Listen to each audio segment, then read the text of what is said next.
morning and welcome back to our vlog. It's happy Saturday, happy weekend, and happy Valentine's to everybody! Araw ng puso at ngayong Sabado, kahit medyo kulang ako sa tulog kasi nag-asikaso kay Ate Tambe kahapon, ay tayo po ay mamamasyal at magka-celebrate ng very simple with my husband. Tayo pupunta po ng LA, tayo pupunta ulit sa Universal kasi po tayo ay naka 1 year pass. So I think this is the last month for February na makapasok sa Universal. Sugudin na natin. I think we have a simple dinner. Mamamasyal din kami sa mall, sa may Glenda. Yan sa Glenda Mall ba to or something sa LA. So sagarin na natin yung Sabado at celebrate ang munting Happy Valentine's natin. Actually, maagap kami nagising kasi may exam si Ate Tambi ngayon sa Batangas. Good luck anak and kay Dimple sa best friend niya. Ingat kayo. And yun lang, chika na lang tayo later. Bebiyahe pa kami for almost 1 hour mula dito sa may amin. So guys, samahan nyo kami to celebrate our simple Valentine's Day. Let's go guys!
Guys, nandito na kami ni Sweetie sa Universal again and again and again.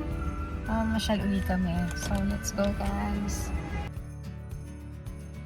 Baka dito sa gaman. Hey. Sige.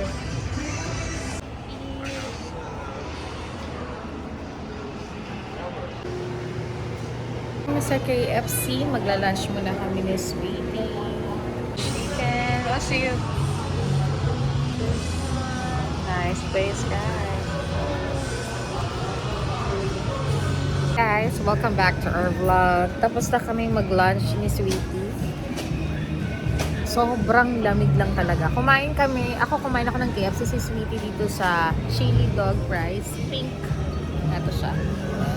Yung sikat na kainan. Nintay ko lang siya. Pinapakuha ko yung isang jacket ko kasi guys, sobrang lamig. Although nakahitek na ako, jacket and everything, sobrang lamig. So guys, hindi na ako masyadong magpapakita ng ilang nandito sa Universal kasi parang this year naka 2 times na kami Universal. So clip pictures na lang guys at yung mga iba namin pwede pang gawin. So see you guys later. Samahan nyo pa rin kami for our Valentine's Day.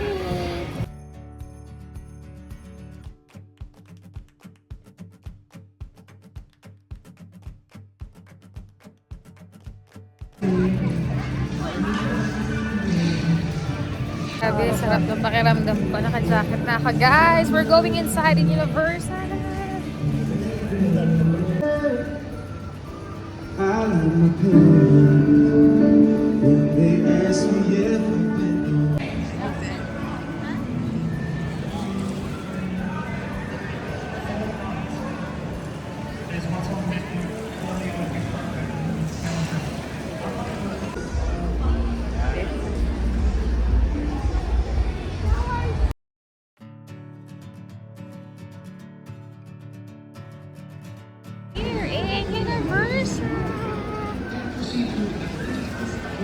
Here in Universal, sweetie. Sarap ng may mainit. Tila like this. I like it.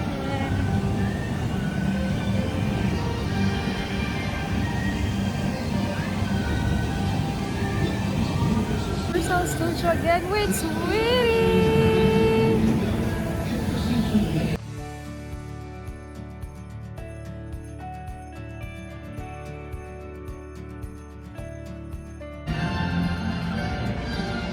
Pila. Guys. Pasok na kami sa Universal. Ganito kahaba yung pila. Ayan. So let's go, guys. That is the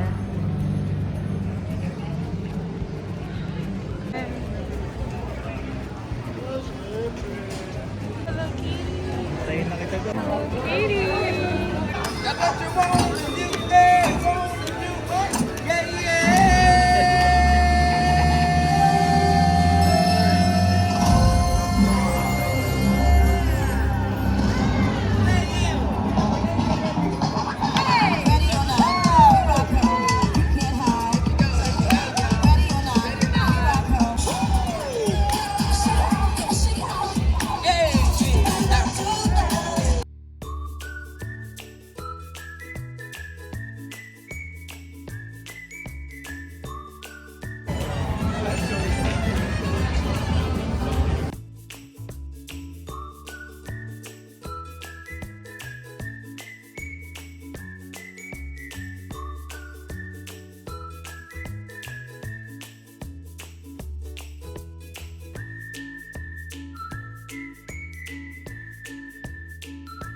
Let's go!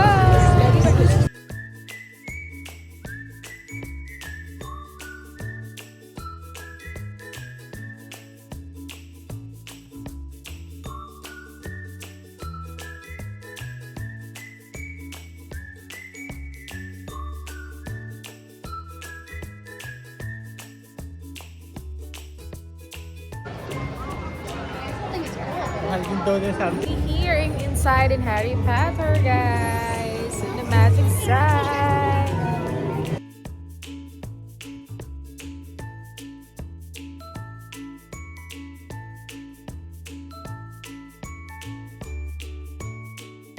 It's a magic wand.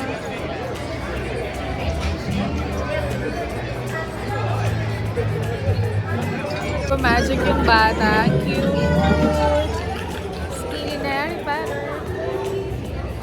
Ito yun, guys. Ayaw.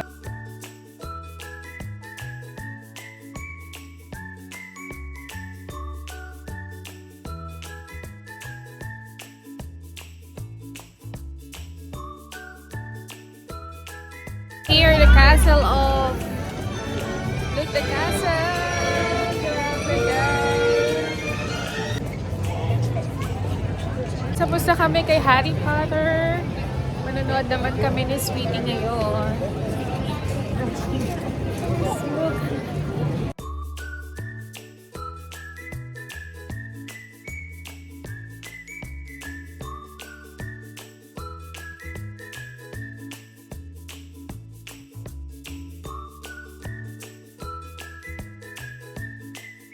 Dito na kami sa loob. Watch the game.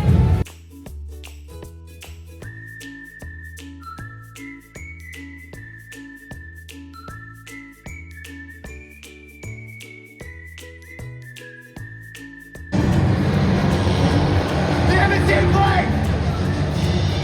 Anyone have eyes on the seat plate? Back!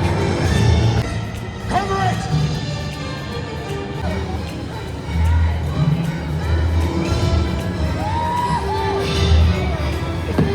Ah! He's got a gun!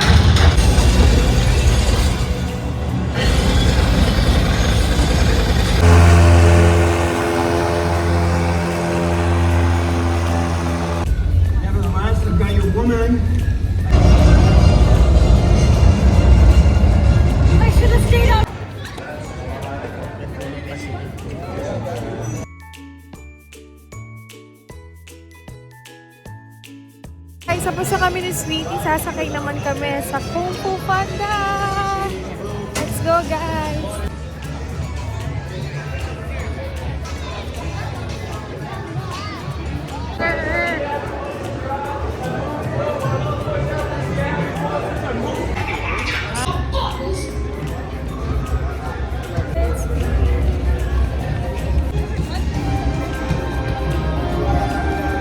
Everybody, this is quite a ride. Hang on, everybody. Oh, that's weird. It's like the river just ends up ahead. Let me see that. According to oh no, you don't, Ken.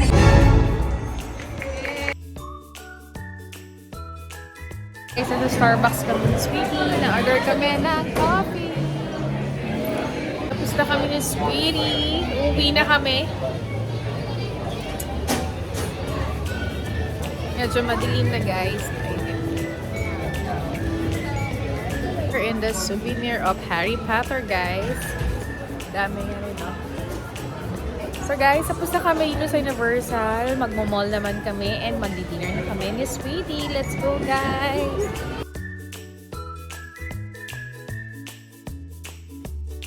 Guys, pauwi na kami. Tapos na kami mag-Universal. Almost 4 hours din. Or 5 hours. Kasi mga 1:30 or 2 kami dumating. It's already 6 na yata or magsa-7 na. Sobrang saya pero sobrang lamig. Yun lang, guys. Chika ko kayo later. Magmo-mall kami, magdi-dinner date kami, and balikan ko kayo, guys. Pasyal pa rin tayo. Nasa mall na kami, guys.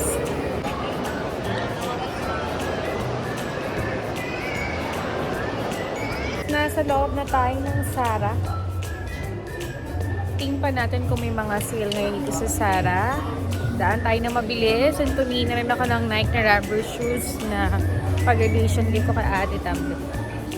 Grabe, ang daming bago na naman sa Zara.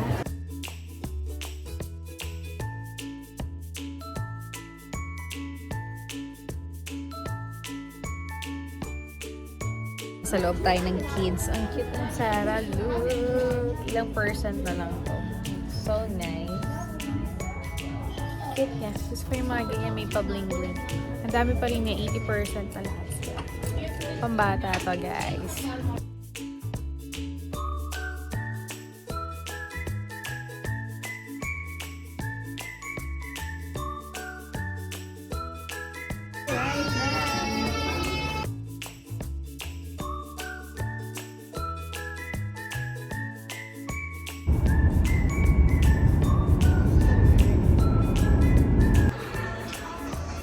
Guys, nasa loob na kami ni Sweetie. Ayan si Sweetie. Mag-dinner na kami. Order na kami ni Sweetie. Order now. This is the menu. Hair and black angle. Order na si Sweetie. Sige, ito na lang. This one, cake. And then for the entree, both ribeye. And then both medium well. Okay. Let's eat. Mag-happy Valentine's ka sa akin. Ha? May ganun pa si Sweetie talaga eh. Happy. Ba. Ba? Len. Len. Times. Time. Day. Day. Sweetie. Sweetie.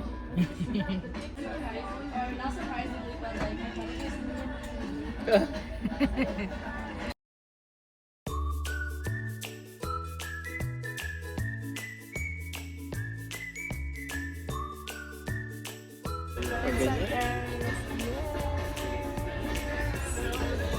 Kumain is win. Na guys, we're going home.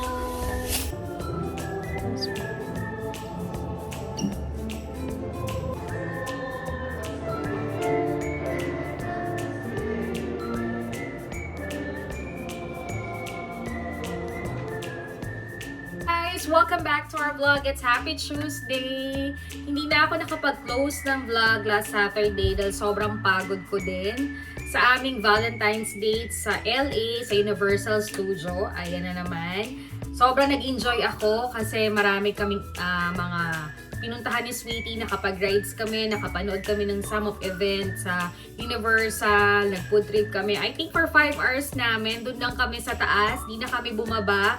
Sana'y pupunta kami sa Mario Brothers at saka dun sa Dinosaur, pero dahil nga medyo late na at pa-reserve kami ng dinner sa Glenda Mall dahil nag-mall pa kami, nagsara din ako, nag-shopping-shoppingan ng konti kasi may konti tayong budget. Pero halos wala na rin masyadong sale sa Zara. Sa sobrang busy ko, hindi na rin ako nakapunta. Nag-pictures din ako ng mga ilang paninda. Siningit ko pa rin yung business ko. And yun, hindi kami nakahabol sa Ding Tai Fu na gustong-gusto kong kainan. So, we decided to come back here dito sa may amin. And tamang-tama dahil nga punuan, dahil Valentine's Day, nag-steak na lang kami nung gabi. Kami ay nag-Black Angus na lang. Ayan, ito yung pictures namin. Ayan.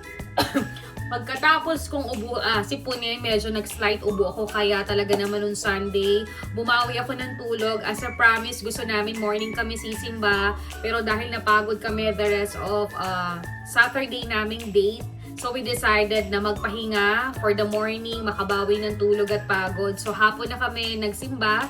Siyempre, kumustahan pa rin sa aming anak kahit hindi namin siya kasama sa Valentine's Day namin dahil may exam siya noon para sa college niya. Good luck anak, and thank you so much kay Dimple at sa mami niya na nag-alaga sa kanya. Maraming salamat sa inyo. God bless sa family niyo. Napakababait niyo talaga. So inalagaan niyo mabuti si ate. And after that, ayun nga, Sunday, we decided to go to church. Siyempre, Sunday is a priority of church and family day and rest day na din. Then, dumaan lang kami for konting grocery para mag-stop dito kasi nga wala rin kaming konting karne pa or mga ilalok dun sa gulay. But tomorrow kasi is Wednesday, is Ash Wednesday. So, we decided to do a menu para ngayong Holy Week. Tayo po ay maninilay na kasi mahal na araw na. So, although kahit nasa ibang bansa tayo, nandun yung respect natin as a Catholic at kung ano talaga yung nakalakihan ko, yun talaga yung pamantayang ginagawa ko ngayon hanggang may asawa ko. So, tomorrow, we go to Ash Wednesday. Aatan kami ng mass bago kami magpa-Ash Wednesday pero mag-work muna kami on the morning. Yun lang matushika ko sa inyo for our Valentine's Day dito pa rin sa Amerika. Yan pa rin yung mga pwede naming saving memories kung ano nangyari sa amin, kung paano ako nagsiselebrate ng Valentine's Day dito sa Amerika. Although I'm not asking for a flowers or material na bagay na regalo, but sometimes nga, lagi kong sinasabi sa inyo, it's a bonus. Kung bigyan niya ako, okay lang. Hindi na ako nag-expect kasi medyo matanda na rin naman tayo, naranasan na rin natin yun. Pero at least sa ibang other side, napapakilig pa rin niya ako. But I'm so lucky, binigyan pa rin niya ako ng bulaklak. Binigyan niya pa rin ako ng mga kikay-kikay accessories like Kate Spade, yung mga yan. Hindi masyadong pero maraming salamat, sweetie, na-appreciate ko yun. Yung pagiging good provider ng asawa ko, good father sa aming anak, sa akin, sa magulang niya, mga kapatid, at sa side ko, sa magulang ko at mga ibang kaibigan ko. Sobrang swerte and blessed and grateful na talaga ako. Kasi consistent ang asawa ko, simula boyfriend ko siya, wala talaga nagbago. But everyday, sabi nga, may iba't iba tayong ugaling sumisibol na kailangan pag-aralan, i-adjust. Ito pag-pray natin para mas magkasundo tayo, mas matibay tayo, mas tumagal yung relationship natin. But sabi nga na, pasensya na naubo ko.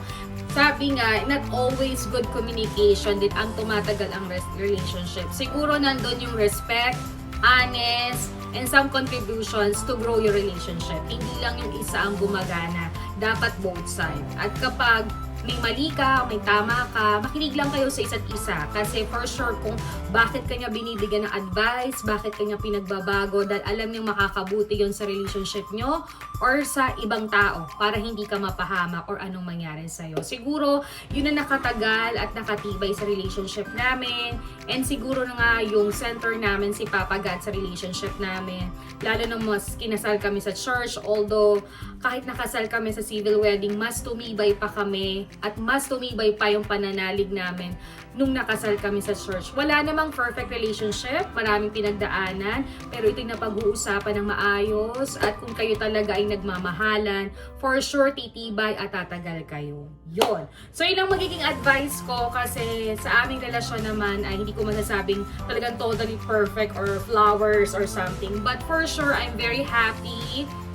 Siguro, sobrang kontento ako sa meron ako ngayon. Kontento kami sa buhay namin. Although we work hard for our dream and goal, kung ito ibibigay in the right time, we thankful. At kung hindi naman everything ay sabi nga may reason kung bakit. So you never compare yourself to anybody or maninilip ka ng buhay ng iba kasi mai stress ka lang. Okay lang na humanga ka, maging inspirasyon mo, pero wag mong dibdipin kasi magkokoso ng problema at stress sa buhay mo. Kasi yun ang natutunan ko sa relationship namin. I'm so blessed and grateful kung anong meron kami. Sobrang kontento na ako and happy ako sa meron kami.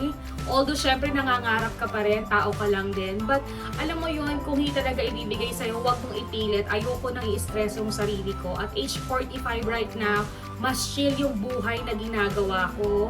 Mas ina-appreciate ko kung ano mga blessings na meron ako. Kasi everyday is a blessing for me.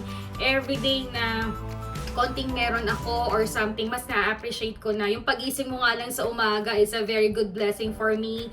Kaya naman talaga, I'm so happy and contented. Wala na akong mahihiling pa. Siguro one thing I can share sa magkakarelasyon, ang Valentine's Day ay hindi lang laging February 14. February 14 is just parang naging, alam mo yon, talagang yun ay nangyayari. But I think, ang happy puso ay everyday sa ating asawa, anak, magulang, kaibigan, mga suke, mga kamag-anak, or nasa paligid natin. Everyday we can share love, everyday we can share respect, i-appreciate natin yung mga taong nagmamahal, totoo sa atin, at nagbibigay halaga sa atin. Yun ang bigyan natin ng pansin. At the end of the day, sila at sila makakasama natin the rest of our life. Ayan.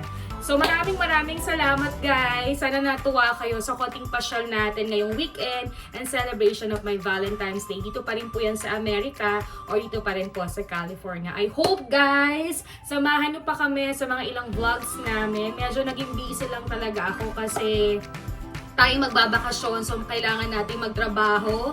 At kapag every time na meron akong free time, talagang nagpapahinga ako kasi tumatanda na yung lola mo. Kasi pag marami tayong pahinga, mas marami tayong magagawa at malinaw ang pag-iisip natin kung ano yung mga plan and goals natin gusto natin gawin. Masama din naman yung inaabuso natin. Kung ano yung kaya natin, yun lang. No pressure for everything. Okay guys? Maraming salamat. I hope you enjoy my vlog in LA, in Universal. I think this year nakaka 2 times or 3 times na kami, pero na-enjoy namin yung ganyang banding. And sabi nga namin sa anak namin, soon makakasama namin siya kasi lahat ng mga pasyal namin dito sa Amerika, for sure, uulitin namin siya, nakasama siya. So guys, thank you for watching my vlog. Don't forget to like, to share, to comment, and subscribe our channel. See you again in my next vlog. Bye guys!